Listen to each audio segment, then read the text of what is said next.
Mes chers fils et filles en Christ, frères et sœurs de la Sainte Église catholique et apostolique, en tant que votre Père spirituel, successeur de Saint Pierre, je me tiens devant vous, le cœur embrassé par le feu de l'Esprit Saint, tissant ensemble un tapis sacré de foi.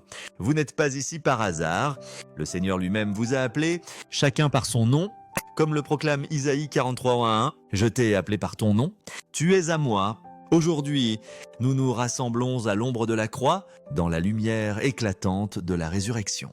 Pour méditer sur un mystère qui perce l'âme, les prières que Dieu entend toujours, les cris qui s'élèvent comme l'encens jusqu'à son trône, les supplications qui déverrouillent les trésors de sa miséricorde infinie, dans un monde où les cœurs s'épuisent, où les voix s'éteignent dans le silence des prières, sans réponse, je vous invite à ouvrir vos âmes, car le Dieu qui vous a formé écoute et ses réponses transforment des vies, renouvellent la foi et nous attirent dans l'étreinte éternelle de son amour. Faites une pause maintenant, mes chers enfants, et unissez-vous à vos frères et sœurs à travers le monde. Partagez dans les commentaires votre nom et le coin de la création de Dieu d'où vous entendez ces paroles, votre village, votre ville, votre foyer. Accompagnez cela d'une simple prière. Seigneur, écoute mon cri et rapproche-moi de toi. Comme le confirme le psaume 34, 17, les justes crient et le Seigneur les entend. Vos voix, élevées dans la foi, rejoignent le cœur de l'Église, résonnant dans les cours du ciel. Embarquons-nous maintenant dans ce voyage sacré, explorant 4 prières que Dieu ne manque jamais de répondre. Des prières qui transforment nos vies, fortifiant nos esprits et nous lignent à son cœur. En commençant, tenons fermement à la vérité que la prière n'est pas un rituel lointain, mais un dialogue vivant avec le Créateur. Un pont vers sa miséricorde, comme l'exhorte 1 Thessaloniciens 5,17, « Priez sans cesse ». Mes bien-aimés, en tant que Père qui aspire à ce que chacun de vous demeure dans la maison du Père, je commence par la prière la plus urgente de toutes, la prière pour le salut. C'est le cri qui change l'éternité. La supplication qui détermine si nous marcherons dans la lumière de la présence de Dieu ou errerons dans les ombres de la séparation. Dès l'instant où vous avez pris votre premier souffle, vous avez été placé sur un pèlerinage à travers ce monde, un voyage vers l'une de 2 destinations. Romains 3,23 nous rappelle que tous ont péché et sont privés de la gloire de Dieu.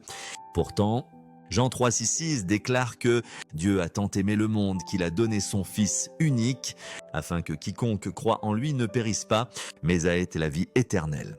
C'est le cœur de notre foi, un sauveur qui cherche les perdus, qui appelle les brisés, qui vous attend. Beaucoup d'entre vous, mes enfants, peuvent se sentir indignes, comme si vous deviez purifier votre âme avant d'approcher l'autel de la miséricorde de Dieu.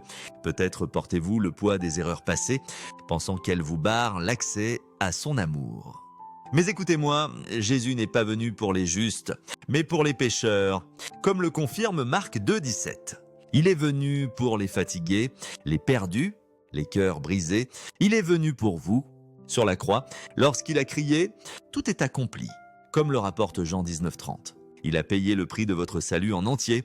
Il n'y a rien à gagner, seulement un don à recevoir. Lorsque vous criez « Seigneur, sauve-moi », Dieu n'hésite pas. Romains 10, 13 assure « Quiconque invoquera le nom du Seigneur sera sauvé ». Chaque âme, peu importe à quel point vous vous êtes égaré, peu importe la profondeur de vos blessures, imaginez le larron sur la croix, un homme dont la vie était plongée dans la rébellion.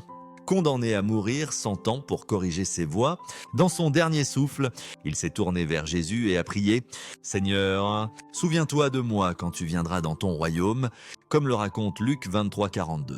Jésus l'a-t-il rejeté? A-t-il énuméré ses péchés? Non. Avec un amour sans bornes, il a répondu « Aujourd'hui, tu seras avec moi dans le paradis », comme le promet Luc 23,43. Cette prière sincère a ouvert les portes du ciel, transformant un voleur en saint en un instant. Je me souviens d'un jeune homme, Antonio, que j'ai rencontré dans une paroisse à la périphérie de Rome. Il s'était éloigné de Dieu, pris au piège par les séductions du monde, dépendance.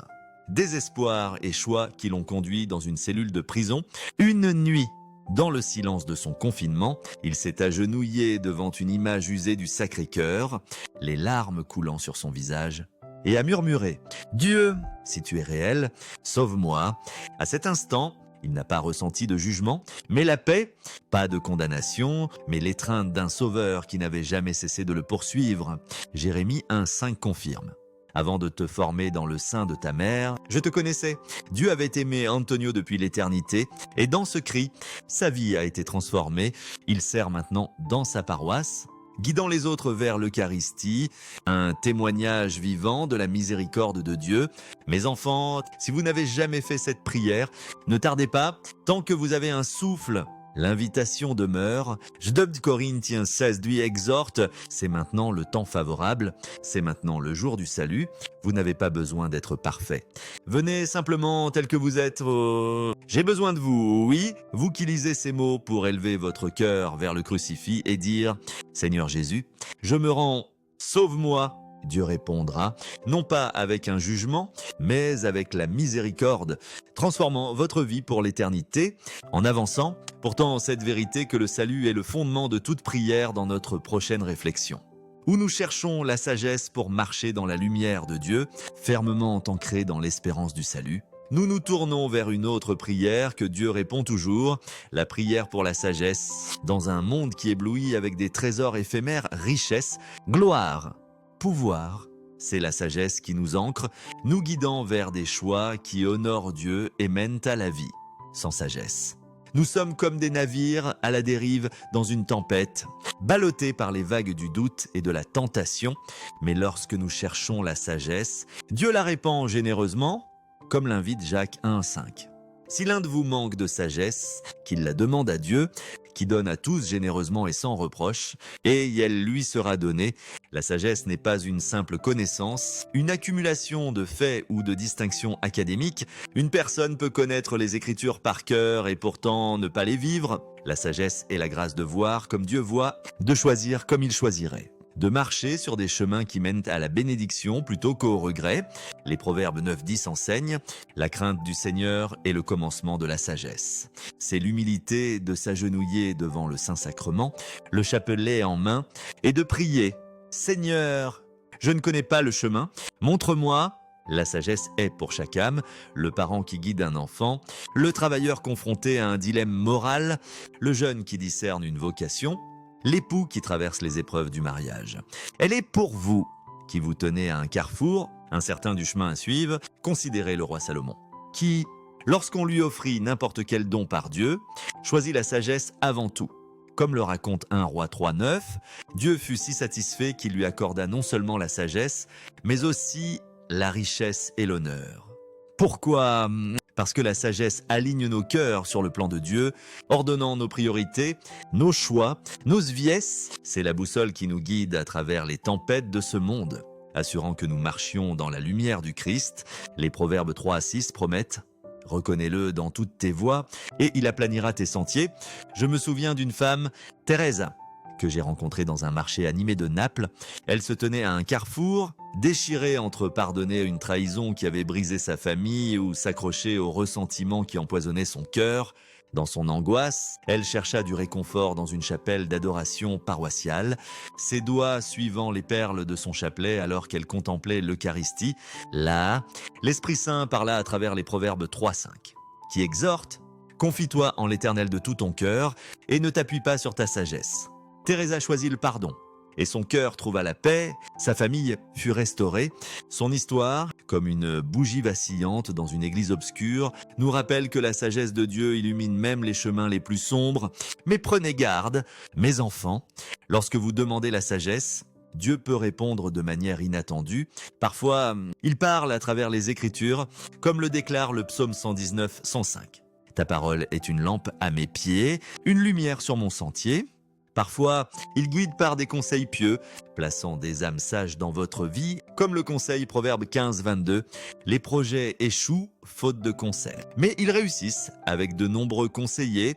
Parfois, il enseigne par des épreuves, comme l'avertit Siracide 2.1. Lorsque tu viens servir le Seigneur, prépare-toi à l'épreuve. Pourtant, lorsque la sagesse vient, vous devez obéir.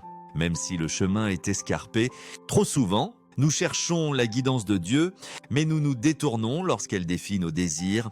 Je pense à un marchand que j'ai rencontré à Lisbonne, un homme de grand succès qui avait bâti une entreprise florissante, mais qui s'était égaré, poursuivant la richesse au détriment de la volonté de Dieu. Ses amis l'exhortèrent à chercher la guidance divine, mais il s'appuya sur sa propre compréhension, comme l'avertit Proverbe 16, 25. Il y a une voie qui semble droite à l'homme, mais son issue, c'est la voie de la mort. Son empire s'effondra, et dans sa douleur, il confesse « Si seulement j'avais cherché la sagesse de Dieu et écouté, ne prenez pas ce chemin. Mes enfants, agenouillez-vous devant l'autel, priez le chapelet et criez « Seigneur, accorde-moi la sagesse ». Dieu répondra, et sa lumière vous guidera. En tenant cette vérité, passons à la prière qui nous soutient à travers les épreuves de la vie et les essais de la vie, car la sagesse seule ne suffit pas. Nous avons besoin de force pour persévérer. Ayant cherché la sagesse pour marcher dans la lumière de Dieu, nous nous tournons maintenant vers une prière qui nous porte à travers le creuset de la souffrance, la prière pour la force. Mes bien-aimés, il y a des moments où les fardeaux de la vie semblent une croix trop lourde à porter, maladie, perte, trahison ou épreuve qui mettent à l'épreuve la fibre même de votre âme. Vous pouvez prier pour que Dieu soulève le poids, pour que la souffrance cesse. Pourtant, parfois, il ne donne pas de soulagement, mais la force d'endurer cette prière, offerte dans la foi, Dieu y répond toujours, comme l'affirme Isaïe 40, 29. Il donne de la force à celui qui est fatigué et il augmente la vigueur de celui qui est faible. Considérez l'apôtre Paul, un géant de la foi qui affronta une épine dans la chair, une épreuve qui le tourmentait. Comme le décrit 2 Corinthiens 12, 7, par 3 fois, il se plia pour un soulagement. Mais Dieu répondit, « Ma grâce te suffit, car ma puissance s'accomplit dans la faiblesse. » Comme le révèle 2 Corinthiens 12, 9, Paul ne reçut pas la délivrance, mais quelque chose de plus grand, la force de continuer, la grâce de proclamer, « Quand je suis faible, c'est alors que je suis fort. » Il en va de même pour nous. Lorsque vous sentez que vous ne pouvez plus faire un pas, Dieu vous porte. Lorsque votre force s'épuise, son pouvoir vous soutient. J'ai rencontré une mère, Maria, dans une chapelle d'hôpital à Dublin, son visage marqué par le chagrin, alors que son enfant luttait contre une grave maladie, chaque matin. Elle priait devant le tabernacle, serrant une médaille miraculeuse, implorant la guérison. La guérison ne vint pas comme elle l'espérait, mais elle trouva une paix qui surpassait tout entendement, comme le promet Philippiens 4,7. Elle me dit « Le Seigneur n'a pas enlevé la douleur, mais il m'a donné la force de la traverser. » Sa foi, comme un phare dans la nuit, brillait de la grâce de Dieu, inspirant sa paroisse à se rassembler en prière, leur voix s'élevant dans un chapelet de la divine miséricorde. Lorsque les épreuves vous assaillent, l'ennemi peut murmurer que Dieu vous a abandonné. Rejetez ce mensonge. Hébreux 13, 5 assure « Je ne te délaisserai point, je ne t'abandonnerai point. Dieu entend votre cri et sa force vous soutiendra. » Imaginez Shadrach, Méshach et Abednego, jetés dans la fournaise ardente. Comme le raconte Daniel 3, Dieu ne les épargna pas des flammes, mais marcha avec eux dans le feu. De même, il marche avec vous. Je me souviens d'un veuf, Giovanni, dans un petit village de Sicile, qui perdit sa femme à cause d'une maladie. Le chagrin menaçait de le consumer. Mais il trouva du réconfort dans la messe quotidienne, où l'Eucharistie devint sa force. Sei Dieu encourage. Ne crains rien, car je suis avec toi. Ne sois pas troublé, car je suis ton Dieu. Je te fortifierai. Je t'aiderai. La foi de Giovanni le soutint et il dirige maintenant un groupe paroissial priant pour les endeuillés, un témoignage de la grâce durable de Dieu. Mes enfants, lorsque vous faites face à la maladie, à la perte ou au désespoir, levez les yeux vers le crucifix et priez « Seigneur, je ne peux pas faire cela seul. Donne-moi ta force, sa grâce sera suffisante. Sa paix sera votre ancre. » Portons cette force dans notre prochaine réflexion. Car dans notre faiblesse, nous cherchons aussi la miséricorde qui guérit nos âmes, la prière pour le pardon. En nous accrochant à la force de Dieu dans les épreuves, nous arrivons à la prière qui guérit les blessures les plus profondes du cœur, la prière pour le pardon. Mes bien-aimés, aucun fardeau ne pèse plus lourd que la culpabilité du péché. Les choix qui nous séparent de l'amour de Dieu. Pourtant, lorsque nous venons à lui avec un cœur repentant, criant pour la miséricorde, il répond toujours Jean 1 déclare « Si nous confessons nos péchés, il est fidèle et juste pour nous les pardonner et nous purifier de toute iniquité. Sa miséricorde est sans limite, son amour plus profond que nos échecs. » Beaucoup d'entre vous portent le poids de la culpabilité, croyant que vos péchés sont trop grands pour être pardonnés. L'ennemi murmure « Tu es indigne !» Mais écoutez la vérité, le psaume 103,12 promet « Autant l'Orient est loin de l'Occident. » Autant il éloigne de nous nos transgressions, Dieu ne pardonne pas à contre-cœur, il court à votre rencontre. Comme le Père a embrassé le Fils prodigue dans Luc 15,20, souvenez-vous du larron sur la croix, dont la simple supplication « Seigneur, souviens-toi de moi » fut accueillie par la promesse du paradis, comme le rapporte Luc 23,43. De même, Dieu vous attend. J'ai rencontré un homme, Lucas, dans un confessionnal à Lourdes, sa voix tremblante alors qu'il racontait des années de rébellion, des choix qu'il avait éloignés de sa famille et de sa foi. Il craignait que Dieu ne puisse lui pardonner, mais en confessant, les larmes coulant, il sentit le poids s'alléger, la paix de l'absolution l'envelopper. Isaïe indirat invite. Si vos péchés sont comme l'écarlate, ils deviendront blancs comme la neige. Lucas sert maintenant comme catéchiste, partageant la miséricorde de Dieu avec les autres. À Dieu, sa vie est un hymne de rédemption, mais le pardon n'est pas seulement reçu, il doit aussi être donné. Matthieu 6,14 exhorte « Si vous pardonnez aux hommes leurs offenses, votre Père Céleste vous pardonnera aussi. » Le pardon est un choix, pas un sentiment, une décision de remettre l'amertume à Dieu en lui faisant confiance comme juge ultime. Je pense à une femme, Sophia, dans une paroisse à Barcelone, qui luttait pour pardonner la trahison d'une amie. Elle chercha du réconfort dans le chapelet, méditant sur les mystères douloureux où le pardon du Christ sur la croix rayonnait. Colossiens 3,13 ordonne « Pardonnez comme le Seigneur vous a pardonné ». Sophia choisit le pardon. Et son cœur trouva la liberté. Son amitié fut restaurée. Mes enfants, approchez-vous du sacrement de la réconciliation. Agenouillez-vous devant le prêtre, un instrument de la miséricorde du Christ, et déposez vos péchés au pied de la croix. Ensuite, étendez cette miséricorde aux autres, libérant le ressentiment comme une offrande à Dieu. Éphésiens 4,32 encourage « Soyez bons les uns envers les autres, compatissants, vous pardonnant réciproquement, comme Dieu vous a pardonné en Christ. » En embrassant cette miséricorde, avançons vers notre appel final, unissant ces prières dans une vie de foi qui transforme le monde. Mes chers fils et filles, ces 4 prières pour le salut. La sagesse, la force et le pardon sont les piliers de notre foi. Le battement de cœur de notre communion avec le Christ, ce ne sont pas de simples mots, mais des ponts vers le cœur de Dieu, transformant votre vie et le monde. Le salut ouvre les portes du ciel. La sagesse éclaire le chemin. La force nous soutient dans les épreuves. Et le pardon guérit nos âmes.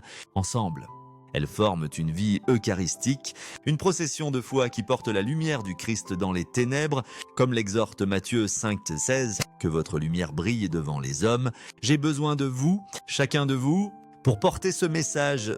Partagez-le aujourd'hui avec une personne, un ami, un inconnu, une âme assoiffée d'espérance. Créez un autel domestique avec un crucifix, une statue de Marie et une bougie, où vous priez le chapelet ou le chapelet de la divine miséricorde, offrant votre cœur à Dieu. Éphésiens 4,1 exhorte. Marchez d'une manière digne de la vocation qui vous a été adressée, que votre vie soit un témoignage de ces prières, un hymne de louange au Dieu qui vous entend. Dans votre paroisse, organisez une veillée de prière pour la Toussaint, unissant votre communauté dans la foi. Priez le chapelet pour les défunts, comme le console 1 Thessaloniciens 4,14, puisque nous croyons que Jésus est mort et ressuscité. De même, par Jésus, Dieu ramènera avec lui ceux qui se sont endormis. Défendez les vulnérables, les pauvres, les enfants à naître, les personnes âgées, veillant à ce que chaque âme soit honorée, comme le déclare Matthieu 25,40. Ce que vous avez fait à l'un de ces plus petits, c'est à moi que vous l'avez fait. Dans les moments de doute, fixez vos yeux sur l'Eucharistie, la source de tout espoir, comme le promet Jean 6,54. Celui qui mange ma chair et boit mon sang a la vie éternelle. Et je le ressusciterai au dernier jour. Mes chers fils et filles, alors que nous nous tenons à ce carrefour sacré, faisons une pause pour réfléchir à la vie de Sainte Thérèse de Lisieux, dont la petite voix a transformé les plus petits actes d'amour en un chemin radieux vers l'éternité. La petite fleur n'a pas accompli de grands miracles ni prêché à des multitudes. Elle a vécu dans le cloître caché du Carmel, offrant chaque pensée, chaque tâche, chaque moment de souffrance à Dieu avec un cœur embrasé d'amour. Sa vie, comme une bougie illuminant une chapelle obscure, nous enseigne que chaque prière, chaque choix, chaque souffle offert à Dieu est une graine d'espérance éternelle. Colossiens 3 et 7 exhorte « Tout ce que vous faites, en parole ou en acte, faites tout au nom du Seigneur Jésus, en rendant grâce par lui à Dieu le Père. » La petite voix de Thérèse n'est pas réservée aux religieuses cloîtrées, elle est pour vous, mères qui veillez sur vos enfants, travailleurs qui peinaient dans les bureaux, étudiants qui étudiaient à la lueur d'une lampe, tous appelés à tisser l'amour dans le tissu de la vie quotidienne. Je me souviens d'une jeune femme, Clara, que j'ai rencontrée dans une paroisse à Florence. Elle pensait que sa vie était trop ordinaire pour compter ses journées remplies de tâches banales et de luttes silencieuses, mais dans un moment de grâce, elle lut l'histoire d'une âme de Thérèse et commença à offrir son travail balayer le sol. Consoler une amie, endurer un mal de tête comme des prières au Christ, elle plaça un petit crucifix sur son bureau et murmurait chaque matin « Jésus, fais de mon cœur ta demeure ». Sa vie devint un hymne de louange et son témoignage discret inspira ses collègues à se joindre à elle pour prier le chapelet pendant les pauses déjeuner. Matthieu 5,16 exhorte « Que votre lumière brille devant les hommes, afin qu'ils voient vos bonnes œuvres et glorifient votre Père qui est dans les cieux. » L'histoire de Clara nous rappelle qu'aucun acte n'est trop petit lorsqu'il est offert à Dieu, aucune prière trop simple lorsqu'elle est élevée avec foi. Construisez une vie de prière, mes enfants, enracinés dans l'Eucharistie, source et sommet de notre foi. Commencez chaque jour par une communion spirituelle en disant « Jésus, fais de mon cœur ta demeure ». Que chaque pensée et chaque acte te glorifie. À la messe, fixez votre regard sur l'hostie élevée où le Christ s'offre pour vous. Offrez-lui vos luttes, vos peurs, vos pertes, vos joies, en confiance qu'il les transforme en grâce, comme l'exhorte Romains 12:1.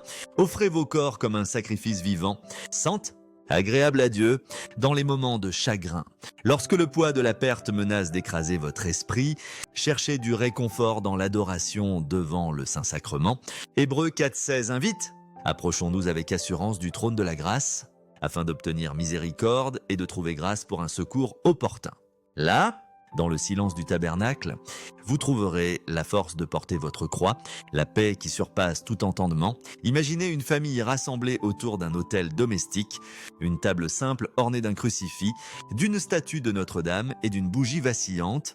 Chaque soir, ils prient le chapelet de la divine miséricorde, leur voix s'élevant comme l'encens, confiant leurs proches à la miséricorde de Dieu.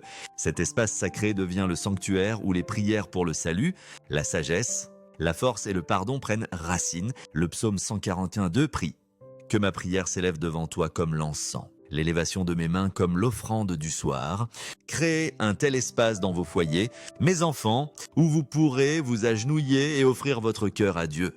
Que ce soit un lieu où vous enseignez à vos enfants la beauté de ces prières, où vous lisez les évangiles ensemble, où vous méditez sur les mystères douloureux, unissant vos souffrances au Christ. Allez de l'avant. Mes fils et filles, comme des phares de la lumière du Christ, partagez ce message, priez ces prières et vivez comme des témoins de l'amour de Dieu. Que la paix de notre Seigneur Jésus-Christ, l'amour de sa très sainte mère, et la bénédiction de Dieu Tout-Puissant Père, Fils et Saint-Esprit descendent sur vous et demeurent avec vous pour toujours. Amen.